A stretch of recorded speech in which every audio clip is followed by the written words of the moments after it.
오늘 드릴 말씀은 기업 대상 외부 교육 정책을 통해 본 정부 규제의 민낯입니다. 정부가 강제로 실시하고 있는 성희롱 예방교육 등 기업 대상 외부 교육은 시장에 대한 정부의 일률적 규제가 어떻게 시장과 경쟁을 왜곡하고 자원을 낭비하게 만드는지를 잘 보여주고 있습니다.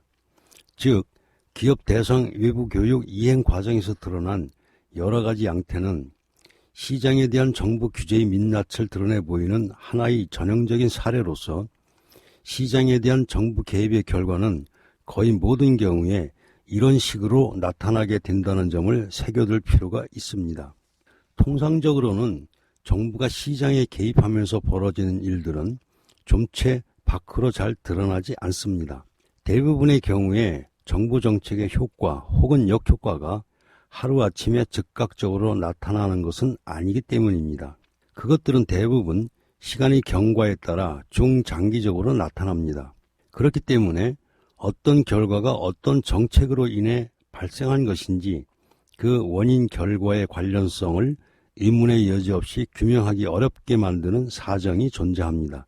이런 사정은 정부로 하여금 규제를 남발하게 만들고 또 그 정책의 역효과 또는 부작용의 책임을 다른 원인 혹은 다른 경제 주체들, 예를 들면 재벌 혹은 부동산 투기 세력 등등에게 전가시키는 빌미가 되기도 합니다.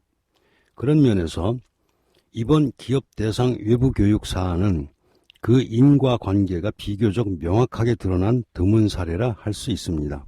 기업 대상 외부 교육은 정부가 그 시행을 강제한다는 그 자체로 우리 사회에서 불효불급한 상품 혹은 서비스라는 의미입니다. 물론 그런 교육이 필요한 기업이 있을 수 있습니다. 하지만 모든 기업에 대해 외부 교육을 시행하라고 강제하는 것은 일부 기업을 제외한 나머지 대부분의 기업에게는 꼭 필요하지도 않고 또는 긴급히 필요하지도 않은 상품을 구매하라고 강요하는 것입니다. 억지로 구매해야 하는 구매자들의 입장에서는 교육의 품질과 내용 그리고 효과 등에 관해서는 아무런 관심이 있을 리 없습니다. 시간 때우기 혹은 교육했다 또는 교육받았다는 신용만 내면 됩니다.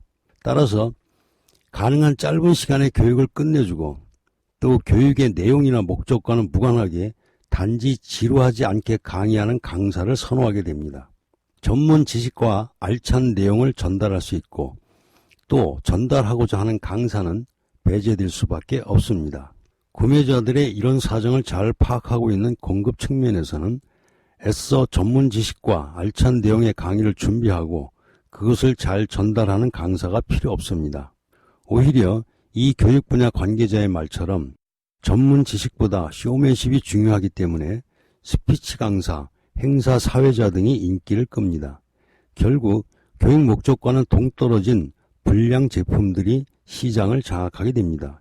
교육하러 와서 보험 등을 판매하는 끼워 팔기 현상이나 강사를 교육하는 교육업체들이 돈만 받고 대강 시간만 때우면 자격증을 내주는 이른바 자격증 장사의 문제도 결국은 정부 규제로 인한 시장 및 경쟁의 왜곡에 따른 현상일 뿐입니다. 이렇게 상품을 억지로 구매하도록 하는 일과 또 이런 억지 수요에 맞춰 상품을 생산하는 일 모두가 사회적인 자원 배분의 왜곡이자 자원 낭비가 아닐 수 없습니다. 기업의 시간과 노력 그리고 강사료 등이 낭비되고 있으며 또한 사회적으로 가치도 없는 것을 생산하고 공급하느라 수많은 인력 자원들의 시간과 노력이 낭비되고 있는 것입니다. 또 시장에서는 악화가 양화를 구축하는 이른바 역선택이 발생하고 있습니다. 통상적으로 역선택은 시장의 실패라고 보지만 이 경우에는 시장 실패와는 아무런 관련이 없습니다. 정부의 강제에 의한 시장 및 경쟁의 왜곡으로 인해 발생하는 전형적인 정보 실패입니다. 해결책은 간단합니다. 의무 교육이라고 하는 천편일률적 규제 대신에 기업에게 목적 달성을 위한 수단을 선택할 수 있는 선택권을 돌려주는 것입니다. 정부가 의도하고 있는 교육 목적을 달성하는 방법이 왜 하나뿐이겠습니까? 자유주의와 시장경제의 중심 자유기업원